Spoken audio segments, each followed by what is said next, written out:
You ready? This is not another stream. This is the moment we show up. Real talk, real truth, real people, ready to ride. No filter, no fluff, just raw conversation that hits where it matters. Welcome to the revolution of you being you live. Let's do it live. 5, 4, 3, 2, 1. Hit it!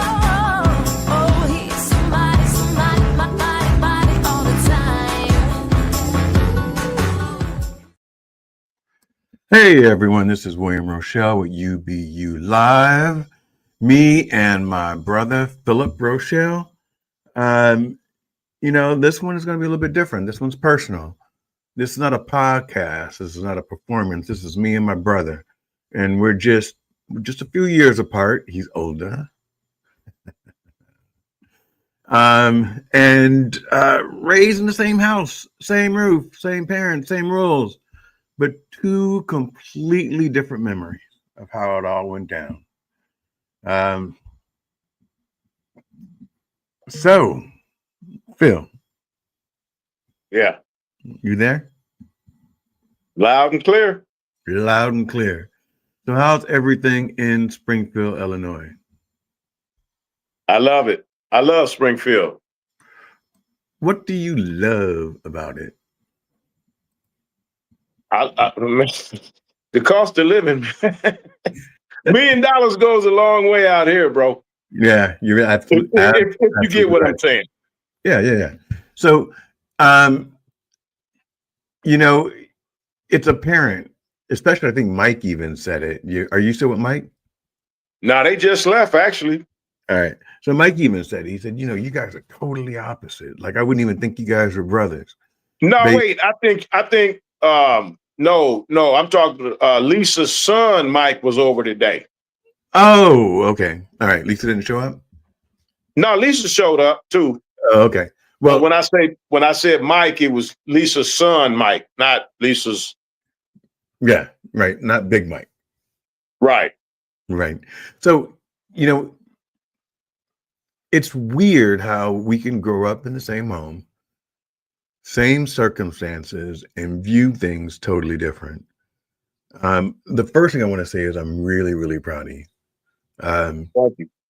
Proud of the person that you are, proud of the energy that you bring and the humbleness that comes with you. And I think a lot of people don't get to see that because your aura is very much different to me than the person. So there's this, you have a bigness about you. When you enter a room, people know it, they feel it, they adjust. But when you speak, you're a person, when you talk, you speak truth to power. You speak life into people. If people just give you the second to finish your sentence, which I have a problem doing, and you pointed that out, they would recognize that they can learn a lot from you. What are your thoughts on that? Well, first of all, I got to say thank you for those generous words, man. You actually, in that little bit of time, you actually said a lot. So going back to kind of being in the same household and viewing things differently, one thing I want to put out there is that because I was involved in different activities than you were, the people that I associated with had an influence on me. So I think that's why we see things different. Okay. That's fair. And I was kind of going back to, I don't want to get into names, you know what I mean? But you got to realize, because of my personality, like I was a fighter. I used to like to fight. Well, you used to actually, so going way, way, way back to the south side of Chicago, you would fight my battles. Right. So let's not go that far back. Let's stick to Los Angeles or Culver City, LA, that area. Okay. And why we saw we took different paths because as a growing up, which to me, Culver City was not as sweet as people would think it would be because, again, I'm not going into any names, but most of my friends that I hung with, if you can remember, their older brothers was involved in some big time shit. And maybe you can connect the dots. Right. Now, right. I'll give one name because, rest his soul, rest in peace, he's passed away. But you remember Yogi? That's who was coming to mind when you were speaking. Right. Was Yogi. Right. So me and Yogi's little brother were best friends. I didn't know that. Right. So and like I said, I'm not going to get too deep into it, but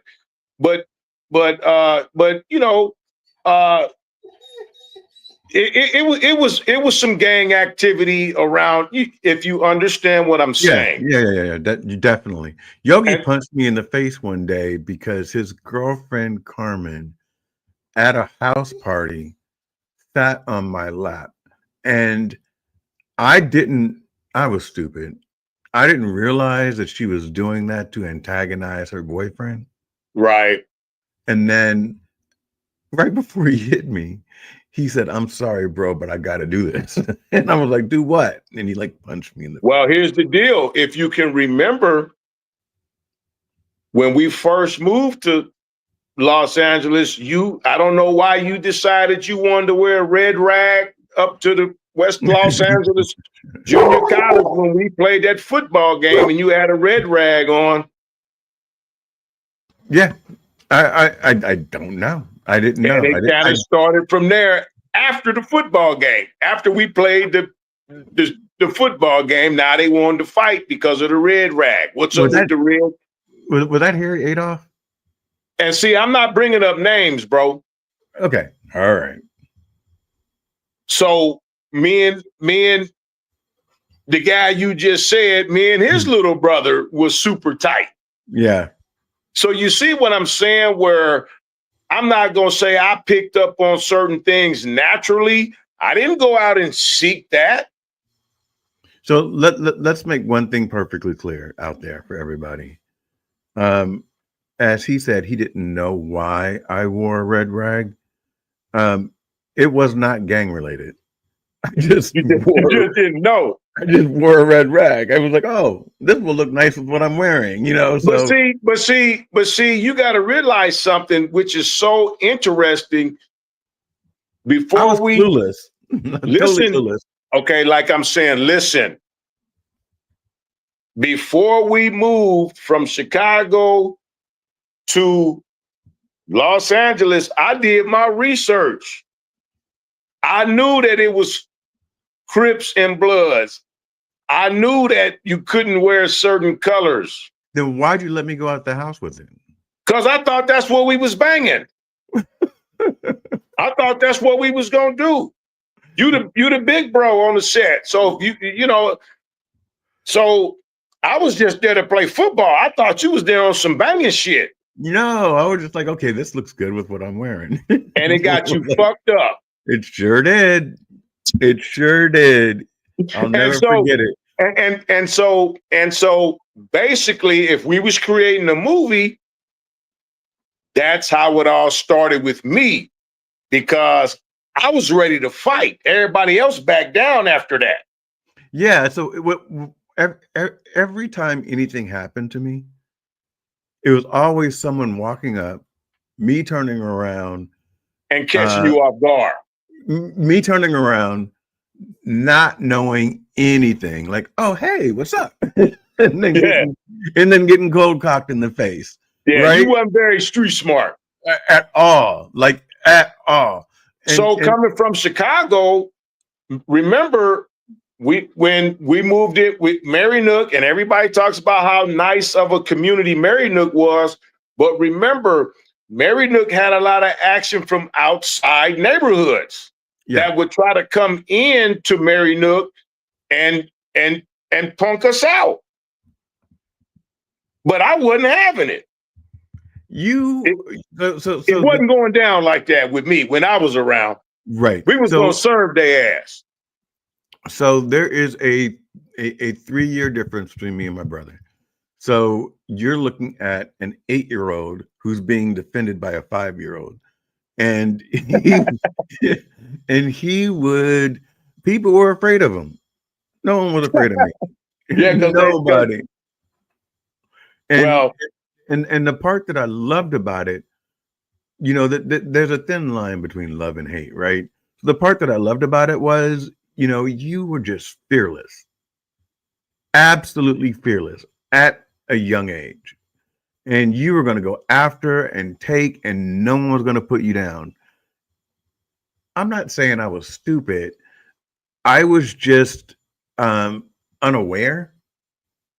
And I was also very much an introvert. So our right, personalities were way different. You know, right, like right. like the fact that I'm doing it's very interesting, everybody, because my brother and I speak all the time now. And I keep saying to him, "You should have your own show. You should have your own show." And he's like, "No, I can't do that." But then I get up every day and do it. And the roles, he's still the tougher one. I'm not going to get into a fight with him. Uh, when I was at his house the other day, last week, when I was in Springfield, I took an ironing board to shield myself from him. What did I say to you that day that had me pick up that ironing board? I think he was just talking a lot of shit. And I said, well, not in my house. Yep, that's exactly what happened. Not in my house. I grabbed that ironing board and I was just like acting like I was like using like a Captain America shield. Like, okay, he ain't gonna hit me. He ain't gonna get me. But But it was all in fun. all in fun. No. We don't fight. We don't fight. We don't argue. We do have differences of opinion, and when Well, we we do have should have, differences, you know, yeah, whenever we have differences of opinion, I believe that we've learned to listen to each other and hear the other person out. I think that you're better at it than I am, because you're more apt to say, "Let me finish my sentence." So what that says to me is I'm more apt to interrupt you mid sentence. Is that about right? well, you got to realize, I mean, obviously, communication is the universal law of the land. You know, whether it's sign language or verbal, and you know, it's very interesting that we're on this topic of communicating because, I mean, communication is all we got. So, as far as cutting me off and things like that, I kind of take it as okay, you know, man to man. It's only two reasons, or you can make up a A million bunch of reasons them. Yeah. on why somebody would cut you off, but it's basically a power play on okay, either this guy is going to say something to make me look bad, or I'm so narcissistic that I have to control everything. Is that it? And So that's me. I'm the narcissistic one. well, if you would let me finish talking, we can deal with that Okay. later on down the show. So, you know, my standpoint in it is that because, um, you know, I work with a lot of rowdy guys. I'm a foreman for a construction firm. You know what I mean? Yep. And there's a lot of gaslighting. There's a lot of manipulation. There's a lot of bullying. There's a lot of intimidation. So the only way we can kind of harness the power is, well, whoever gets to talk the most wins, because I mean, once it turns violent, then you're fired. Right. So with that being said, as a foreman, and being in that environment for so long, I kind of learned that oh, okay, when somebody doesn't want you to talk, or they're trying to bully you, or in some way, form, or fashion, it's an insecurity that they have, because at the end of the day, if I don't feel comfortable with the conversation, I can say, well, fuck you. I don't have to talk to you no more. Right. You can go talk to yourself in the mirror all day long. But if I can't say what I want to say, I always got to listen to you. Well, okay, I'm done playing this game. So that was the only thing about you and I communicating was, it started to feel like it was like a competition. And so what I had to go into my mind and say, well, okay, he wins. Go talk to yourself in the mirror,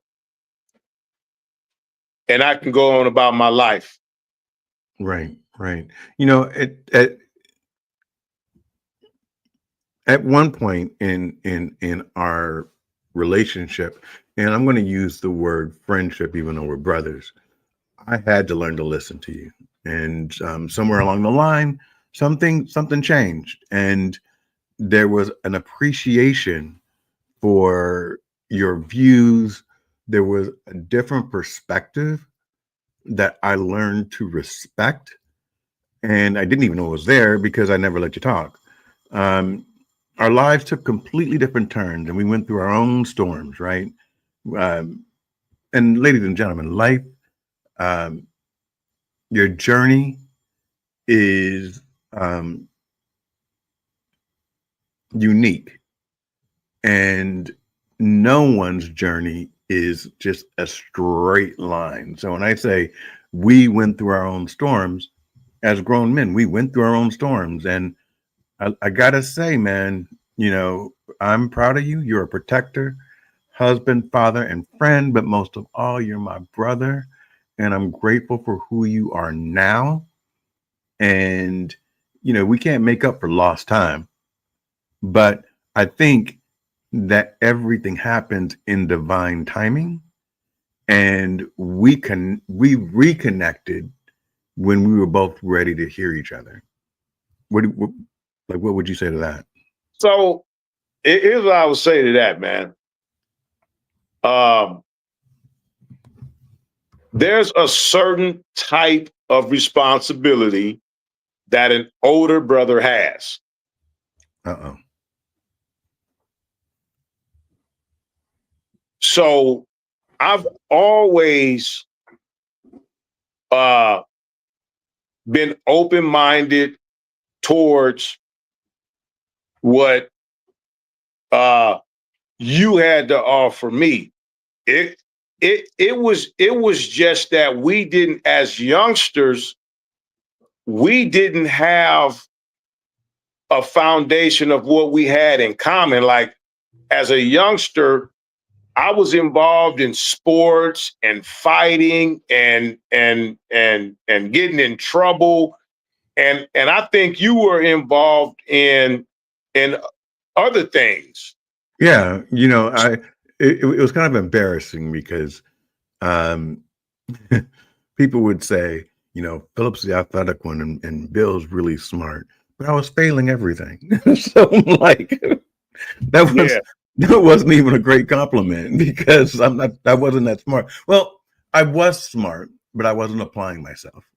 Does that make Well, sense? and well, listen, man. The thing about it is, which again, you found yet another avenue, because think of how many brothers have had tremendous relationships, and think about how many brothers have had some really bad relationships. So, brother talk is brilliant in and of itself. The most important thing is that, like you said, um, without having a father to basically say, nope, Bill, it doesn't matter if you're not good at baseball, or Phil, it doesn't matter if you're not good at this or that, but once a week, we're still going to go out and eat together. Or once a week, we're still going to ride bikes together. Or once a week, we're still going to go fishing together. I think that's where me and you kind of missed it. In the most crucial moments of mental development of who we're supposed to be, because, in psychology, they say that by the age of, I don't know, 10 years old, basically you formed your personality for the rest of your life. Yep. So you and I never, at the early stages, had that time where, okay, Phil, so what if you don't do this? Bill, so what if you don't do that good? Or Phil, so what if you don't do this good? Uh, our father is still going to take us and go out and have pizza with us, or go out and eventually. What I'm saying is, me and you would have found something that we both could relate to and both were good at, so we could both spend time doing that. You and I never spent time together. We didn't. We didn't. That's deep. Did you get that from a? Did you get that line from a book, or did you just decide to drop a whole philosophy lesson? Watch yourself. Or did you decide to drop a whole philosophy lesson on us? I Watch think it was yourself. great. You are a whole vibe, my friend. A whole vibe. That's right. Watch yourself. Watch. So, what changed? You're going to say I changed. What changed? I think. Yeah. Well, if you want to be honest, I think what changed was, honestly, I think that you realized, number one, you know that I love you. You know that I respect you. I do. And then I think you were humbled, man, because at one point, man, I used to have to call you 30, 40 times in a month to get a 2-minute phone call. Yeah. And I Yeah. told myself, well, I'm done with that bullshit. But Can but you do me that's a when you favor? was kind of, Can you do me a favor? for lack of better words, that's when you was kind of high rolling, man. You was doing you. You was making big money. Yeah. You was balling like that. You was getting off the way you normally get off, and you just might have not have had the time. Yeah. Can you keep talking? There is a gentleman in my house that is putting in my garbage disposal, and he wants me to go buy a piece from Home Depot. So keep talking. How about we do this? How about you take care of that gentleman, and I run to the restroom real quick, and we'll pick it up from there. There we go. That's There we go. perfect.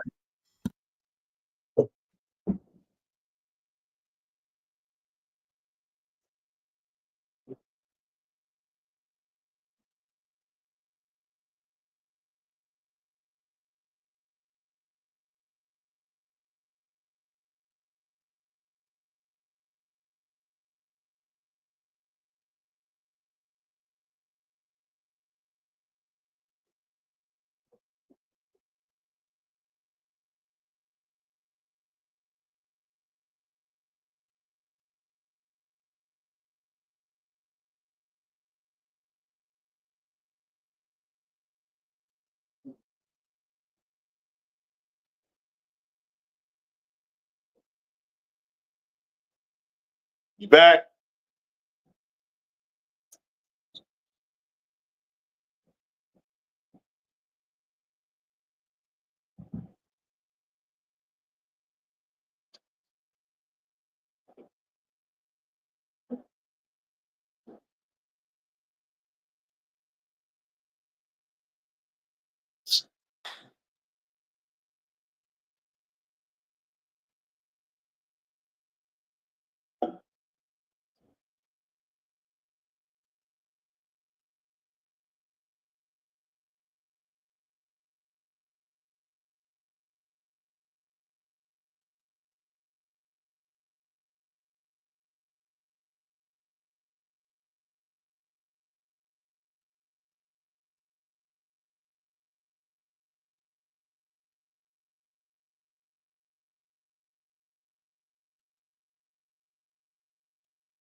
Hey, are you back?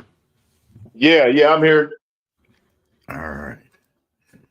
Yep. Sorry, ladies and gentlemen, live TV and, well, you own your own home and things break. So you got to get fixed. And I decided to buy my own garbage disposal. And when the gentleman Raphael came to fix it, he said, "Hey, you got the one with the wrong plug." So I got to go to Home Depot after this, pick up a plug, and then he'll be back tomorrow to finish the installation. My sink was all backed up. So anyway, back to what we were saying, which was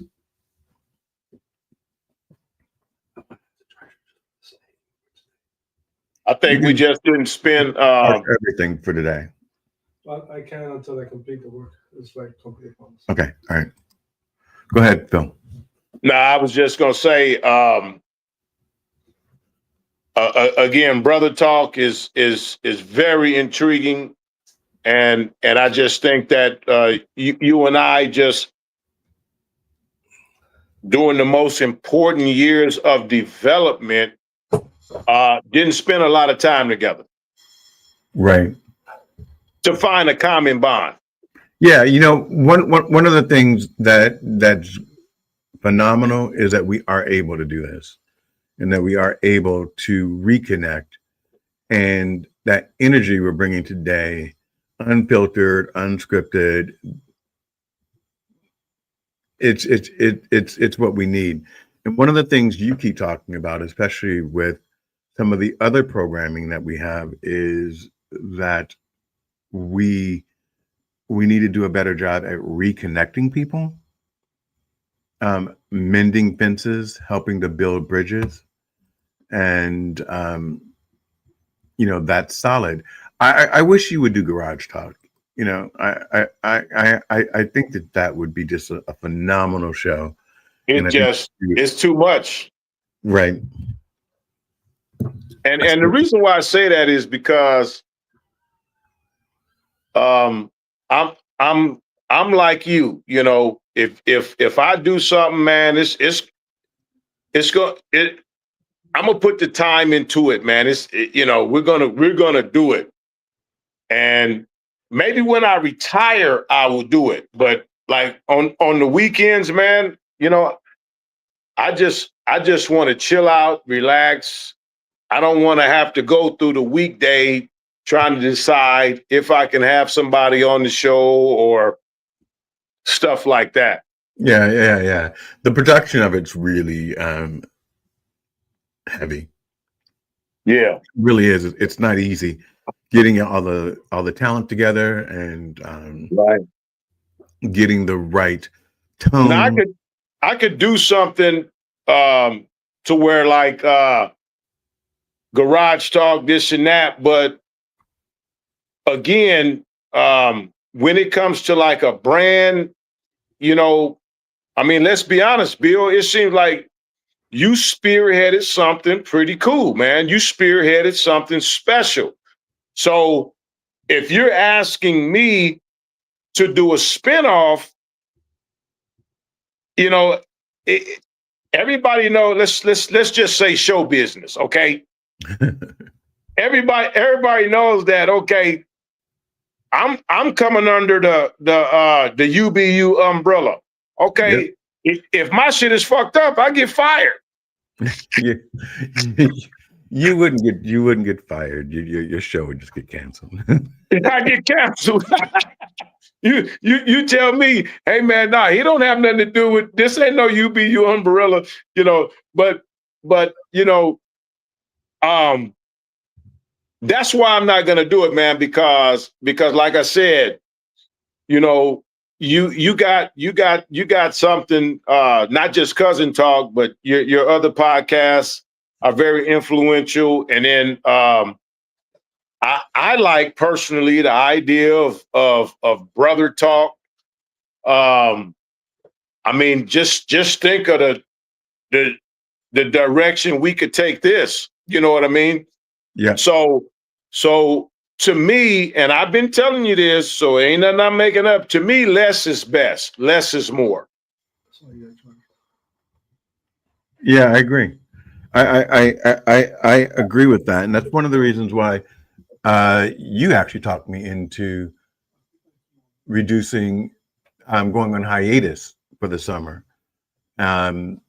for the Cousin Talk portion of the show, and then I did take a 2-week break on UBU Live. This is the first day back on a Sunday. Next week we're having Wayne Dawson back, who is one of your favorites. Yeah, And he then, is. yeah, he's extraordinary. And then Yeah. Lanier Johnson, Scott Mason. I'm trying to get this guy Michael DeLance to come on. So the programming for UBU Live is consistently easier than the Cousin Talk because it's a family program, and so families take family vacations together, and they want to spend their Saturdays and Sundays at cookouts. So it just makes sense. And family get tired of you too. Well, one of the things that Tony said, which made sense, is we need to start seeing different family members. So it's always me, you, CJ, Bill Scott, Tony Landis, Lisa. We need to start seeing different people. So that's just that might be his way of saying, man, I'm tired of doing it. No. He actually wants to be more. Listen, man, involved. I just threw that out there. I threw that out there because I totally disagree. I think that either put it to you like this. I disagree with that so much, I don't even want to get into it. Okay. You be you. So what you're trying to tell me is in that aspect, if you was to do brother talk, I think that the way Cousin Talk was running with those with the selection of people you had on there, me personally, I think that's brilliant. Right. I'm not saying that they feel like, hey man, look, I can't do it. I'm running out of stuff to, you know what I'm saying? I'm not going to put that on them, but I think that works. Right. I just think Tony was saying that we should try to find more cousins to become a part of it. So let me ask you this. So what if you don't find more cousins? You done with Cousin Talk? No, not at all. Not at all. But it's the point is to meet and bond with new cousins that we don't know. And the actual purpose is an unscripted first time meeting. That's the best part. And finding things in common right there at ground zero. But it is what it is. And Tony's helping. He's going to help from the back end to help find some people. We don't know all of our cousins, and that's one of the reasons why doing the show was so interesting to me, because I didn't know Tony as well as I do now, or CJ as well as I do now, or Bill Scott or Ryan or Olivia, or we can Well, just go down the line. let me say this. And even Right. even Lisa Landis came in, visited you today. I mean, Yeah. you didn't know her before So the series started. so let me say this. Because of Cousin Talk, I was able to sit in my living room today and literally have 2 hours worth of miraculous conversations with cousin Lisa and her son Mike. And that's because of Cousin Talk. How did it go? How did it go? And what did you guys do? And what did you guys talk about? Well,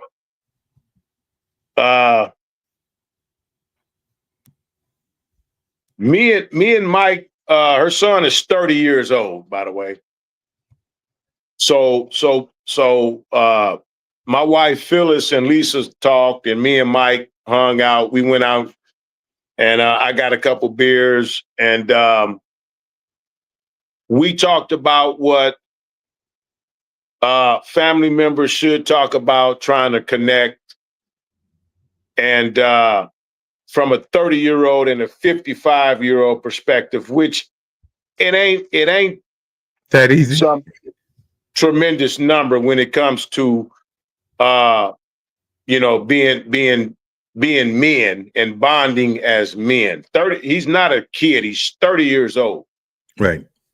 And so it was very, very interesting. But I wanted to spin that credit back to you as far as the Cousin Talk. So that's why I was saying, like, if we wasn't getting results like that, because at the end of the day, bro, I'm like, I don't care about none of how we do it, this, that, and the third. Are we getting results? I don't care if you had to use the same cousin every single time. Are you getting results? Now, again, let me be clear. That's my opinion. It's a good opinion. Now, what I can tell you is that because of Cousin Talk and the wheels are spinning, me and Mike, Lisa's son, we have committed to hanging out more. And at 30 years old, I kind of championed him into, hey man, how about you start reaching out to the 30-year-old and the 40-year-old side of the family? Yeah. Or the 20-year-old side of the family. How did you respond? He said he got me faded. The dude is solid, bro. Yeah. He's a solid dude. He was on with Lisa, and he was such a gentleman. He's solid, man. And so respectful, and showed so much love and appreciation for what his mom has done. He not nobody to play with, bro. He got his shit together, and he understands what you've put in play, because you put it in play. Now, you can't be the coach and play the game and all that type shit. You need, you put it in motion. Yep. So now you need some soldiers. You need people to go out and say, listen, man, here's the play. The chief put it down. This is what we're going to do. You either in or you out. We're not dealing with no 1 minute you in, 1 minute you in, 1 minute you out. The next minute you might be dead, motherfucker. No. Yeah. What I'm saying is, you're right. What I'm saying is, with what you put out there, now what I'm trying to do is, okay, this is not a game. You either in or you out. If you're crying about it, okay, well then so I think you're hitting on all cylinders. The only thing that I want you to reconsider is well, we need to get more cousins. You might not get no more cousins. but you're getting results from work with the people that you're getting. I hear you. Again, that's my opinion. I hear you. I hear you. That's my opinion. Are you going to get him and train together? I'm gonna try to do that because it was so interesting. Because family or not, I'm not introducing my son to no goofballs. Well, yeah, you're very protective. And in regards to the BS, and that's one thing that, again, what made it so interesting with me and Mike is that as a 30-year-old man, when we talked, because it was all based on cousin talk, and the purpose of trying to build and establish a certain type of relationship as family. And so, listen, let's face it, we might meet a cousin and the cousin might not be feeling me. Or I might meet a cousin and, man, I'm just not with that. That's fine. That's perfectly okay. That sounds vaguely familiar. Well, hey, vaguely. The beauty of it is when you do meet a family member and you connect, it's like a magnet. Yeah. Yep. You're not gonna get them every time, right? But when you do, it's like a spark. It's like a thread that runs together. What did you think about? So I was taken aback last week because I recognize I've always thought like, oh, Phil's the alpha. But I recognized that me, you, and Justin in different ways are all alphas. And for the first time, Justin started telling me no. And I was shocked. I was like totally floored by it. Yeah. And he got angry. He was like, I need food. And I don't care about, your upcoming schedule. And I was like, okay. But that dynamic, I thought it was really great. The three of us together, hanging out and getting to know each other on a more personal level. Justin falling down on the couch, crying, laughing when you said I looked like a donut hole. That I was shaped I was shaped like a sunflower seed. Like,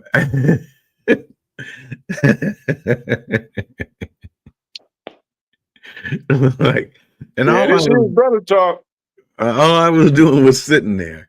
So, why do I look like a donut hole? Let's start there. Well, first of all, we're not going to start there. Okay. Where we're going to start is you should absolutely, beyond a shadow of a doubt, without question, without any unadulterated circumstances, be ashamed of yourself because you was offended. Justin told you no. He stood up to you.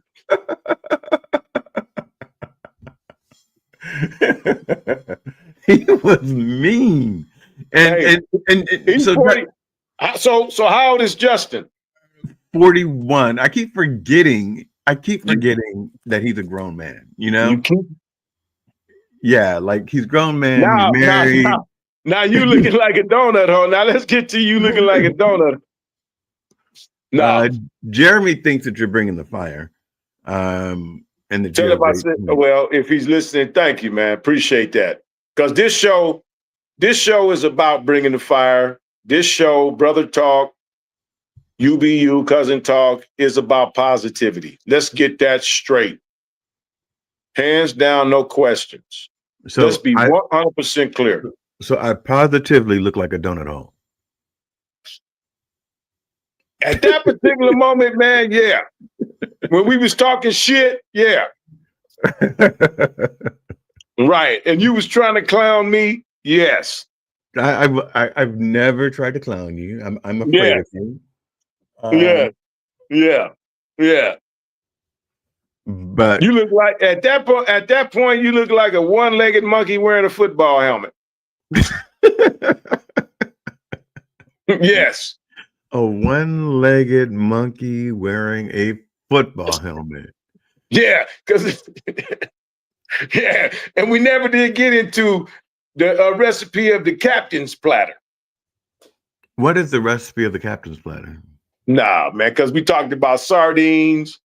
Shut up. Okay, all right. And now you're becoming crazy. Sardines. What's the one thing in your life that you would have done differently as an older brother to Justin? I'd have probably taught him how to roll a joint up a little bit better. When I was teaching him how to roll it up, I was late for work. I told him put the whole bud in. I forgot to tell him to chop it up. Okay. Are you joking? Yeah, I'm joking. Okay. So what's the one thing as an older brother that you would have done differently with Justin? So here's what I got to say to that. Because of the age group is so big, Age difference. the age difference, the gap in age is so different. I got to give myself credit and say nothing, man, because it's so intriguing that there was never a time. Remember, we talking about time. Relationships are built from what? Time. From time. You have to spend time with people to establish certain type of relationship. So there was never the time to put into me and Justin's, you and I, but speaking on Justin, I don't know if there was anything I could do because he's 15 years younger. How many? He's 15 years younger than us. Yeah. So, Yeah. so in my crucial years, which was high school, He was just and being born. I was off the chain, bro. You know that. Yep. I mean, think about it, bro. We was drinking 40 ounces of Old English at 14 years old. You were drinking 40 ounces of Old English at 14 years old. I mean, come on, bro. I remember hanging out one day drinking some 40s in Tara Hills, and my homeboys was like, hey, man, let's go rob Alpha Beta. I'm like, golly, damn, cuz we went from hanging out to going to rob the Alpha Beta. I'm out of here, bro. Wait. So let's be clear. You guys weren't robbing them for money. You were stealing food or candy. Nah, bro. It was a certain group. It was a certain group that wanted to go run in there, bust them down. Because, you know, at that time, the cash registers, their backs were to the entrance. So you walk in and you walking right into the cash registers. Right. At Alpha Beta. So everybody was going to take a register. Like when you walk in, if I walk in, I'm hitting this cash register. The other guy hitting that one, that guy hitting that one.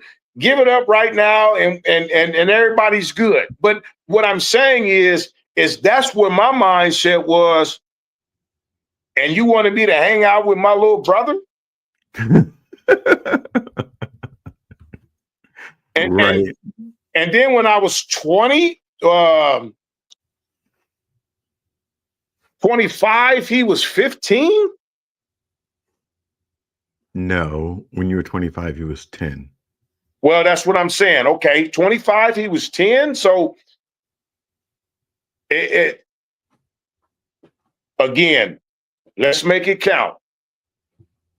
That's why Brother Talk is important to me, because we, like you said, we cannot do anything about the past. Right. It's more important now what we decide to do together in the future as adults. Because Like, there's no more going to rob no liquor stores, hopefully. well, I was never robbing a liquor store, ladies and gentlemen, because I was too afraid to. So, But that would have been Bill. I'm, Do you remember Alpha Beta? yeah, I used to go to Alphabet. Well, it was across the street, Philip. I mean, That's what I'm saying. So that would have been one of the easiest licks you could have came up with, because you talk no, about games. but everyone knew me, like, because I would go every day. I remember I stole a set of batteries, and Mom made me take them back and tell them that I took the batteries because I had a Walkman, but the Walkman had run out of batteries. Remember Walkman? Yeah. That's as deep as I got, you know. I got you. But everyone, Local Menace, which it says on my hat. This is my brother's apparel company, not that brother, but Justin's. I do encourage you to go there, www.localmenace.com, and check out his stuff. It is unique. He's an artist, and he designs everything by hand. He doesn't make it by hand, but he, draws or creates the logos or whatever he does.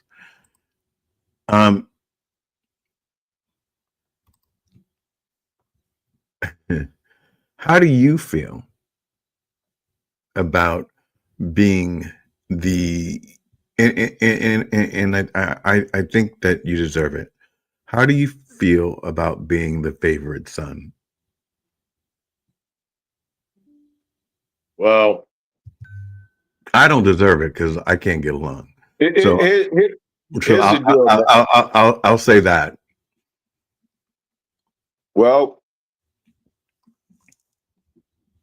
I think I don't know who it was. I think it was Rashad McCants. He was a professional basketball player, and they was doing a podcast. And I'm gonna take a spin off of what he said. He said, basically, that's what you think. You think I'm the favorite son. No. So that's how you ask me. You ask me.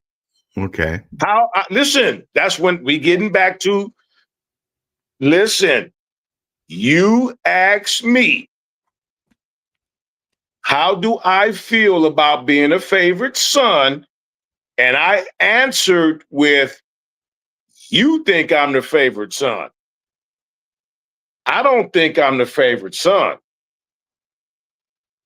I don't know if Justin, I mean, it's not fair to talk about Justin right now unless he's here. Justin thinks you're the favorite son. Because I never knew that. Because he said, I'm the baby and I'm not even the favorite. Well, and I don't. I guess to answer that honestly, bro. I mean, honestly. Can I finish? I want to say this. No, you can't. No, I'm gonna finish. Okay. No, but this is true. I believe in my heart that you and your mom have a connection where you guys understand each other. And like even at the funeral, you said, I was like, well, why were you crying at Aunt Joyce's service? And you said, did you see how beautiful Mom looked? And do you know all that she's gone through? And that hadn't entered my head. Mm-hmm. So you you have a connection, a real connection, um, whether intentional or unintentional, where you guys feel each other's energy without speaking words. So does that have to be a favorite, or I don't know? I think that everyone gravitates to the easiest one for them to communicate with, and communicating with me can be detrimental to your health. Um, I'm unwavering sometimes in So here's the deal. my Here- facts. here's the deal. Here's the deal. I think that's something that is in you and Justin's head. But I will. I mean, I'm not going to take away that I'm a very charming, engaging, powerful, intelligent. But at the same time, I live in Springfield, so I spend again. What's the best way to build a relationship? Time. So I spend a lot of time with mom. I spend a lot of time talking with mom. I try to make mom laugh, and that doesn't take away you guys, because truth be told, if when I retire, I'll talk more about my past. But we know why I'm in Springfield. Yeah. If I would have if I could have waved a magic wand and I would have had a 15-year career in the NFL. Right. And maybe lived in North Carolina or Miami. But we know what transpired to me taking the steps to get to Springfield. Now, once I got to Springfield, it was time for me to get my act together. And you flourished. Exactly. And Because we had that structure. Yeah. I wasn't all over the place. Yeah. I had a vision. I had male role models like our cousins Pooji and Chris and Freddie and Billy Jackson and Ron and Jimmy. I spent a lot of time with our family, and it was like, no, I can't be out here clowning around. Yeah. Ivan Jackson, who I lived with grandma for the first 3 or 4 years, and man, I had to be in every day, even on the weekends at 10:30. Oh, so I miss my grandmother. But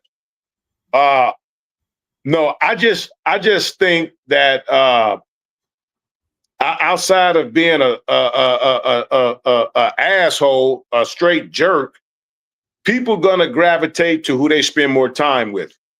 Right. I agree with that. Plain and simple. No more questions about being mom's favorite. So yeah, we are at our 1 hour point. We did very well.